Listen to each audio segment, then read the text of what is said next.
Hey there, and welcome to the Alive and Unbothered podcast. I'm your host, Cherie Linnell, your mental freedom coach and mentor, and I'm sharing short, actionable strategies every week to help you activate an unbothered mind, transcending depression, transforming your life.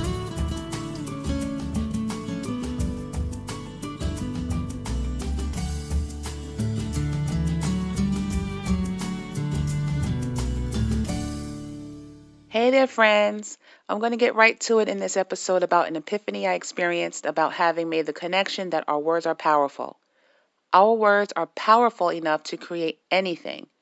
I'm sure you've heard this before or some variation of it, as it's not a new thought, but what happened for me is that knowing that our words are powerful drove it home how we really need to take care of how we use them, how we use words to communicate with others, and how we use words to communicate with ourselves.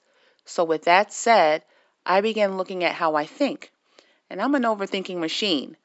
And what I realized is that my thoughts were stories filled with destructive words like, I can't do this, or I shouldn't do, or I'm this way, or I suck, and why am I like this, and who do you think you are, to myself, and more things like that. So I spent the better part of my life using words against myself to destroy my confidence, my self-esteem, you know, which in turn communicated to others a version of me who is not the real me, and therefore our interactions were inauthentic. It's a frustrating existence, and I found this to be rather fascinating at the same time. So much of what we create in our lives is first created with the words we use on ourselves, which drives our actions and impacts our way of being. Think about it for a second. When you're in a depression, what are your thoughts like?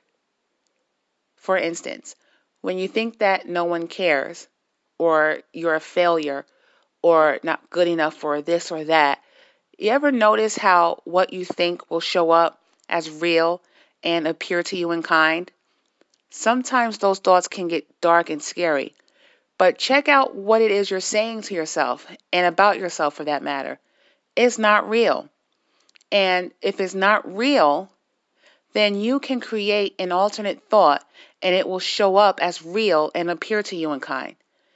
It's all in how we shape these thoughts with our words and how it will manifest in our reality.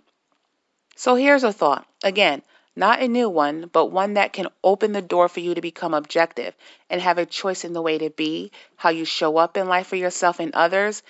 If you are aware of the words you use on yourself, you will then become aware of what you're creating. And in that awareness, you can see what's possible at the moment you choose to use words that are empowering and drive your actions toward a reality of your choosing. It will take practice, but you can do it. You can start by using the power of affirmations multiple times a day, every day.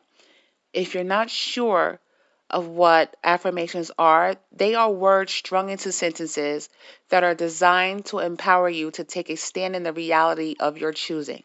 For instance, if I'm having overwhelming thoughts of being useless, I grab hold of a new thought that says I am useful and needed. It's the reality I much prefer to live in. And when I say this and believe it, sure enough, as the sky is blue, this reality shows up for me as an opportunity to be useful and needed. Try to come up with a few affirmations of your own. Observe the words you use when you're talking to yourself about yourself when you're depressed and write them down. They'll likely start with something like, I am this or I'm that, followed by a disempowering word or a string of words, forming sentences. Review the words that you're using and replace the ones that create pain for you with empowering words. Then write these words down and place them where you can see them and recite them to yourself every day and often. These are your unique affirmations that you can use to now create something that wasn't there before. Possibility for opportunities for joy. Now go out there and go get you some. You matter to me, and I love you, and I will talk with you again soon. Bye now. Thank you for listening to the Alive and Unbothered podcast. For more about this episode, please head over to sherrylinnell.com/podcast for notes, transcript, and bonus materials. Thanks again for tuning in. Hit the subscribe button, share with your peeps, and until next time, live your life fully alive and unbothered.